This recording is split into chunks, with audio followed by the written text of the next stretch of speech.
అదే RTV app వార్తల్ని క్షణాల్లో చదివే అవకాశం ఉంటుంది. ఒక న్యూస్ పేపర్, ఒక టెలివిజన్ ఛానల్ మీ చేతుల్లో ఎప్పుడూ ఉంటాయి. కొత్త అవకాశం మనకి రిభూ భారతి యాక్ట్లో రావడం జరిగింది. దీంతో పాటు ఇంకా ఒక రకమైన సమస్య ఏంటి అంటే, గతంలో ఒకవేళ ఒక పాస్బుక్ లో డిజిటల్ సైన్ అయింది అనుకోండి, మరి దీనికి ఫర్దర్ గా అపీల్ లేదు. మీ అందరికీ ఎప్పుడైనా పర్సనల్ గా ఇది ఎక్స్పీరియన్స్ వచ్చినా ఉంటుంది.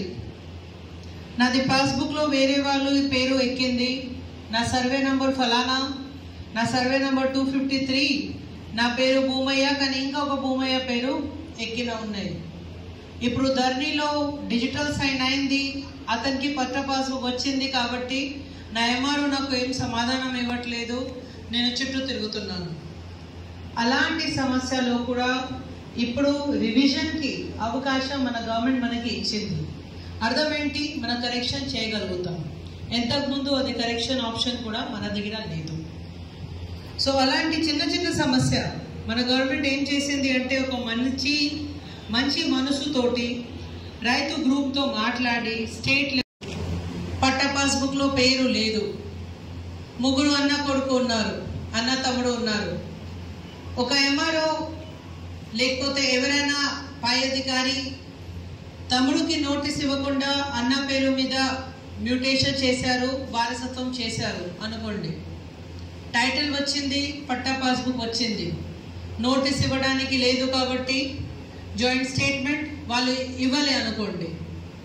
అలాంటి సమస్య ఉంటేనే ఎవరైనాకి వాళ్ళు వాటా రాలి కాబట్టి పాపం ఆయన సివిల్ కోర్టు వెళ్ళినా ఉన్నారు ఇప్పుడు.